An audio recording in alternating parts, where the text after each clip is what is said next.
many moons ago when I used to review Love and Hip Hop like Atlanta, I think on a weekly basis, I used to get a lot of people who comment and would just be like, "Oh my goodness, it's just a reality show. You don't have to like make comments about the production and all of those things." Let me tell you something. This right here is a Love and Hip Hop that Mona Scott Young cares about, because this budget is ridiculous. There were no cheap cuts. The camera work was fire. This Hollywood crew demands more. Atlanta is like the Aldi of Love and Hip Hop. But this Love and Hip Hop Hollywood, this is the Whole Foods. She put her coins into this show, baby, because I was blown away by what they were able to do on just the opening episode. Come through, Mona. Remember when I said don't come on reality TV unless you have something to promote? Well, here is Keyshia Cole. Word on the street is mother got $1 million signing bonus just to do this show, and she's promoting her music. She's like the Bethany Frankel of this franchise right now, because she is making some her and K Michelle, right? Who else has made like some really good choices? Cardi B, like they are really pimping this for what it's supposed to be. Like for her to get like $1 million allegedly, but I think it's true, to sign on to do this show. Also, she's promoting her album.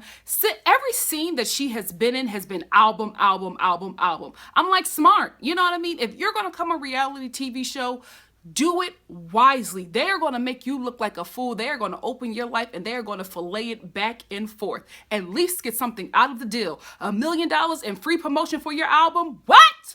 Get it, girl! So Keyshia and her ex-husband, Boobie, that's how you say it? It's written like boo-boo. Anyway, Boobie are living together in, I guess, her home, because they moved out of their marital home when they got divorced. But they're still living together. And this is such a messy situation, because the both of them are, like, not together, so they're, like, dating other people. And anybody who is dating either one of them, you are a damn fool. Because first of all, not only is the penis familiar, the penis also gave you a child. So they have, like, history there. Ain't no way that she's sitting up there trying to act like when she comes in, "Hey, how you doing?" I'm like, Keyshia, who you playing with? Who you playing with? Me? I know you and this boy get it down and dirty, but the looks of it, it don't seem like he paying any bills. So I mean, if he's paying with the peen, then listen, go on here and get blessed. We cut to Hazel E, who is laying on somebody on Twitter was like she's on the dinghy. People are so rude. They was like, she acted like she on a yacht, she on a dinghy. Anyway, only with this show though. I mean, the most shadiest comments come from this show alone. Anyway, she's on this dinghy with some young boy, and I'm just like, Hazel, when will you learn? Stop fondling these children, because these young boys that you keep on messing with do not respect you. All they do is use up your goodies and then bop you upside the head and walk away. You have got to stop it, because you need to pick somebody who doesn't want anything from you, and it's probably somebody who was older. You keep on dating people who are 10 years younger than you and wondering why it doesn't work out. He just suck her toes on national TV. That's why you got them young ones, because them young ones would do that gross stuff and embarrass themselves like that. He put your nasty toes. Oh, I'm about to vomit on my, no. Before I move on, this up and coming rapper that Hazel E is dating and that's sucking on her toes.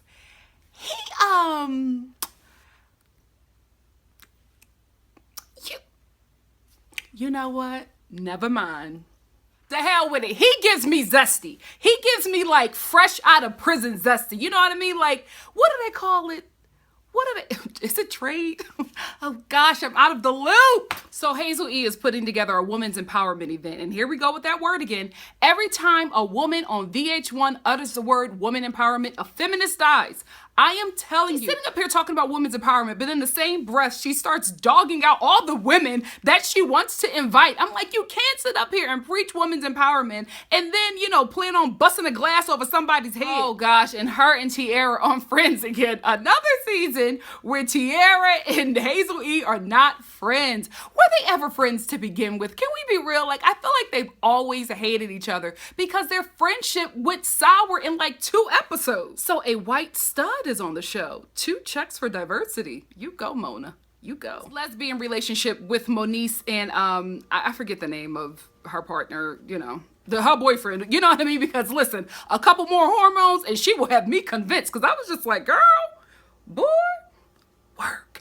Anyway, I believe it. I really, really do. I think that I'm just going to be completely honest, it's just my opinion. I feel like every other gay relationship that has been on this show has been a forced fake storyline, I've never believed them. I've always felt like it was just a market of people, of viewers that Mona was trying to bring in. So we had these gay storylines that made no sense. The people who were in relationships together, there was no chemistry. It just seemed so fake and so forced, and I never believed it. This Moniece one, I kind of believe. And here is why. It's Moniece. Like, I would totally believe that she would be with a woman. Nikki baby, absolutely not. Absolutely not. It's not that I don't believe that she would be with a woman, but I believe that all of her lesbian storylines on the show and Love and Hip Hop Atlanta, not real. Not real for 1 second. But this Moniece one, I was like, oh, do we have a gay relationship on Love and Hip Hop that is actually convincing? Yeah, we do. Oh, Zell, what the hell? First of all, why is he so greasy in his confessionals? He is like shining. Yeah.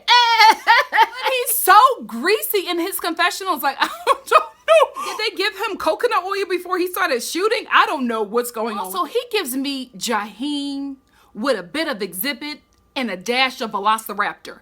Because I'm telling you, he turns like this way, I'm like Jaheim. He turns this way, I'm like, oh, Exhibit. He turns this way, and I'm just like, Velociraptor. And so Zell, Moniece, and Masika, I guess they're all like the new crew. Well, anyway, Hazel E invites them out to her women's empowerment event. And they're all like dogging her and shading her or whatever. But like, I get it. This is how the show goes. I totally understand that. You gotta have like conflict. Get it. The thing that bothers me is how they all shade Hazel E's age. And the only reason why it bothers me is because you all look like you're the same age. First of all, if you guys are like mid 20s, goddamn, lay off the plastic surgery, because you all look like y'all are pushing late 40s, early 50s. So y'all need to really stop talking about somebody who was like, what is Hazel like 33? Like, y'all acting like she's ancient and she shouldn't be doing what she's doing, but y'all are, what, 2 years younger than, it's just so stupid to me how they like try to, like, it's not like she's Mama D's age, you know what I mean? Like, she's still in the same age pool as you guys. Aren't they all millennials? They get on my damn nerves. Fizz and what's Nicki Minaj's ex-boyfriend? Papoose? No, that's the other guy. What is his name? The Jamaican one. It'll come to me. Anyway, they're all playing basketball. And one thing that I will say about this, about Fizz, is that I'm so happy because he looks a lot healthier than me. He didn't look healthy to me last season. And even his first season, he looked sickly. And I feel like he's getting a lot better. And I also feel like something is done with the lips. Either they put makeup on, or he has just got a procedure done, or he just is leading a healthier lifestyle, because I could not take them weed zombie lips that he had. He looked deadly. Brother looked casket ready, to be quite honest with you. So now he's looking a little bit healthier, and I'm just like, I hope this isn't makeup. I hope you just put down the weed, because you know what? Weed don't work for light skins. Like, it really doesn't work for light skinned blacks. It like really zaps out their melanin. It just messes them up. You know what I mean? White people can smoke weed and nothing happens to their features, but light skinned blacks, Safari, that's what his name is. Anyway, 2 seconds into his storyline, he's already talking about Nicki Minaj. And I was just like, I thought she was the girl that couldn't get over you, so you say. But you're the one bringing her up, because Booby, Keisha Cole's husband, he's talking about how he wants to get into rap and, you know, all that, the songs or whatever. And then Safari is just like, oh, well, just make sure, you know, she don't do a song about you, because I know what it's like having songs done about me, because nobody cares anymore. Like, it's over. You're on the show already. Make a new storyline, bro. Please. And you know what? Did people have a problem with him wearing the furs? I liked him being outlandish. I like the furs. But I only like faux fur. Oh my God, I feel like I'm the only one excited that it's Brooke Valentine. Because when it was mentioned that Brooke Valentine was going to be on the show, it never registered to me that it was a girl fight girl. I always, when a name like that, sorry, Brooke Valentine, is announced on the show, I always think like Instagram model. I'm like, oh, some Instagram model that slept with a rapper. I didn't even really look into it, but when they played the video, I was like, girl fight? We about to throw them balls. Ow, I just punched myself.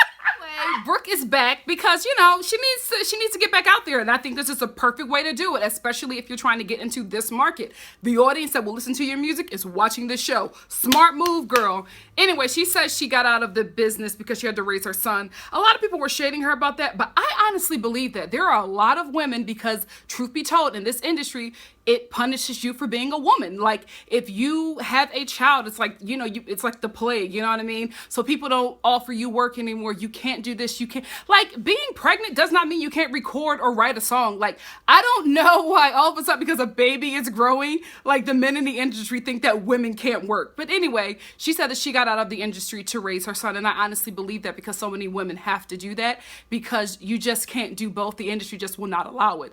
You know what I mean? It's pretty much built for men or single people. And not just single people who don't have children as well. So I honestly understand her getting out to raise her boy. And I think she's coming back at a great time because Mother has not aged and that voice is still beautiful. So Hazel has her women's empowerment event. And Zell, Masika, Moniece, and that's it, right? If anybody else was there, forgive me. Because this show, the only thing that's going to bother me about it that Love and Hip Hop did, this show was going to have a lot of characters. And I don't feel like all these people. I don't feel like all these people, but that's what Love and Hip Hop does now. Anyway, so they all go to Hazel's women's empowerment event. And the whole time, they're like being nasty, saying side comments, like putting headphones on, and just being like really petty and childish. And I'm just like, why did you come? I get why they came, so TV show. I honestly get that, but I'm just like, you look stupid. You know what I mean? The bigger thing to do would have been to come to the event, stay throughout the whole event, talk to her, and if it goes sideways, then you can shade it, because y'all already got beef, so you got an arsenal of shade.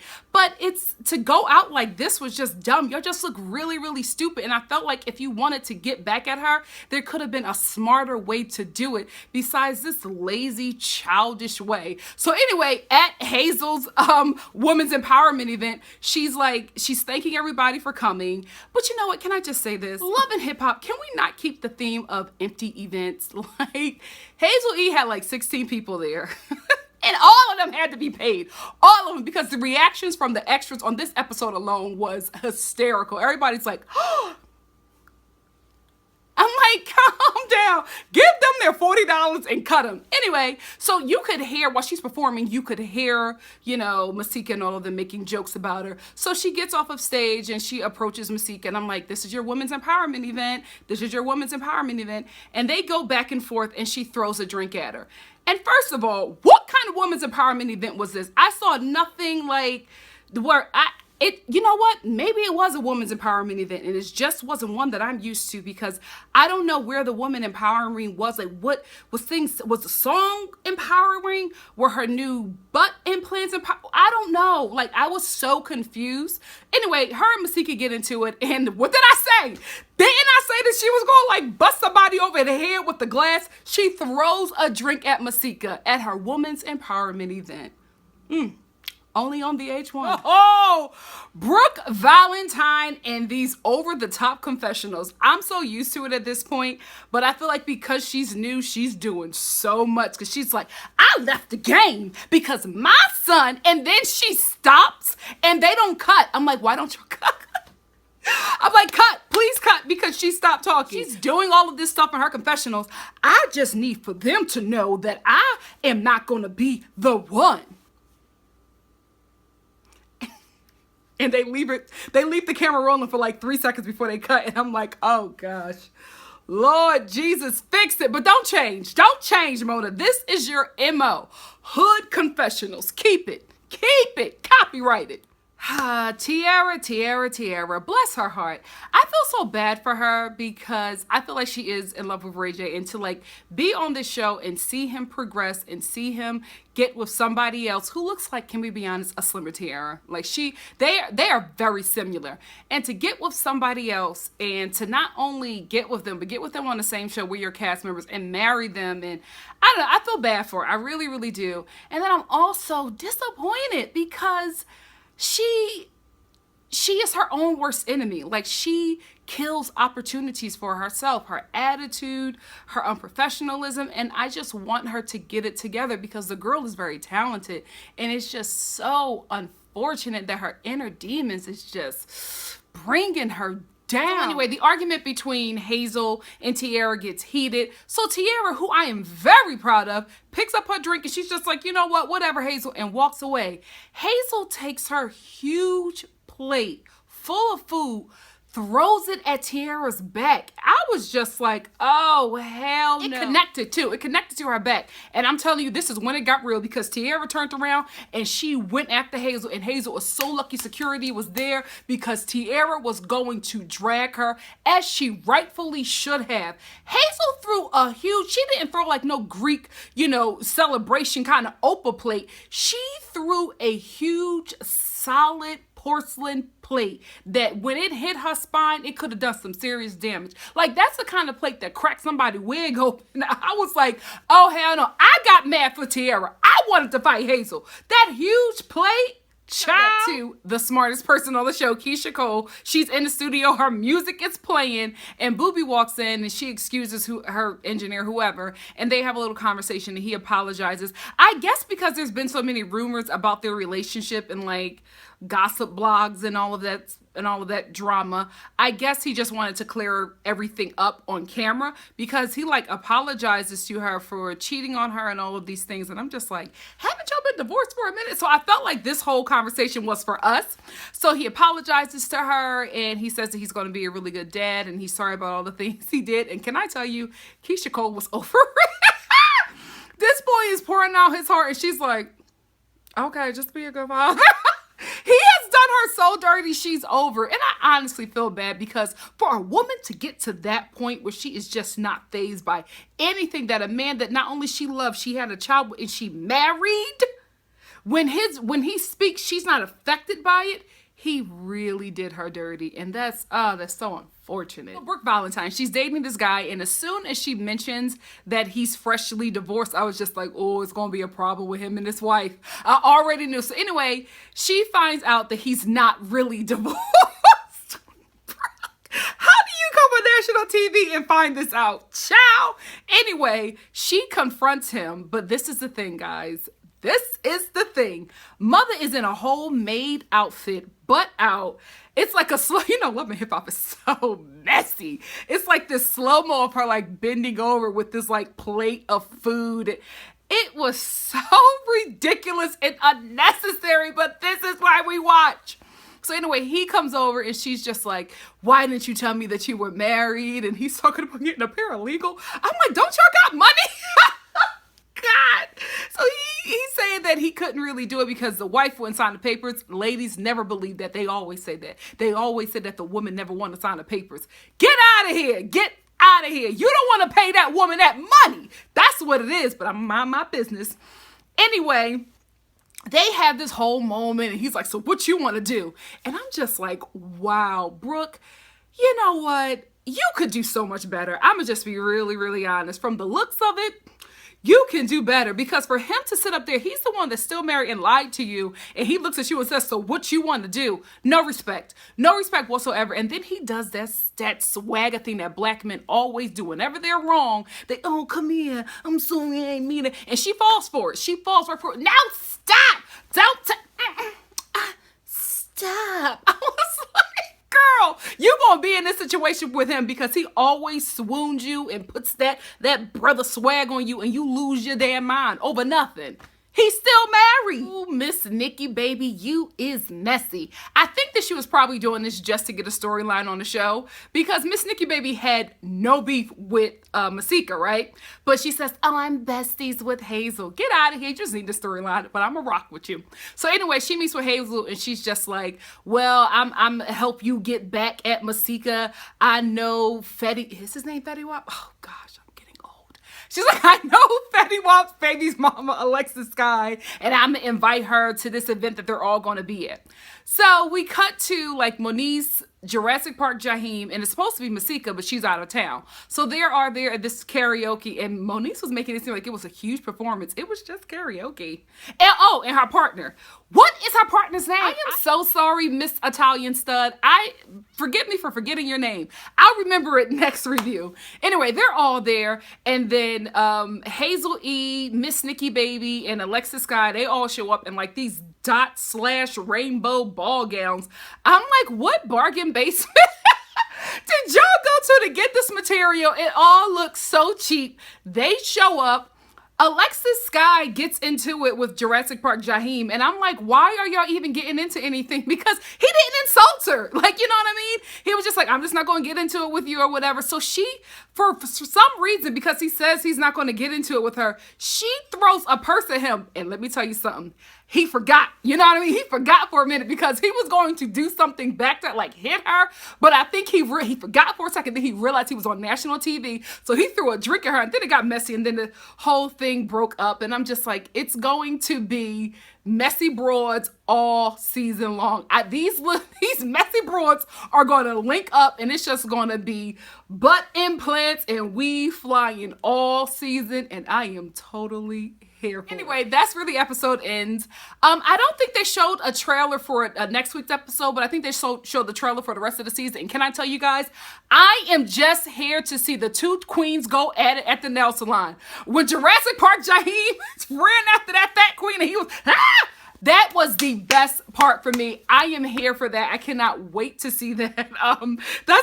That's what I'm looking forward to. Anyway, if you like what you see here, please like, comment, subscribe, and share. And I will see you next week for the following episode of Love and Hip Hop Hollywood. See, this is what you do with a Love and Hip Hop budget. This is how you get me to review your show. Good job, Mona. Good job.